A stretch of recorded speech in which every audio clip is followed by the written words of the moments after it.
How do I create a pivot table? Before we discuss the how, it is good to know what it is. A pivot table is a tool to calculate, summarize, and analyze data that lets you see comparisons and patterns in your data. In this case, we want to show the count of animals by food source. This quickly shows, for example, that the two animals in our data set that are carnivore are lion and monitor lizard.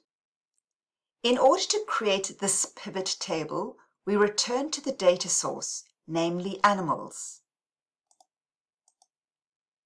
We highlight the data from the column heading to the last data row. Then insert, pivot table,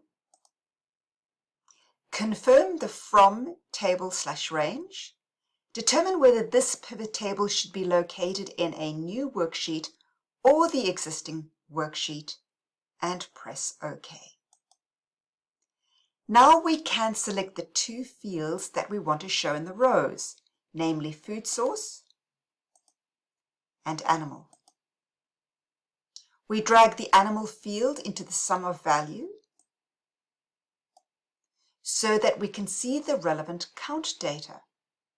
This now looks very similar to the pivot table we showed earlier.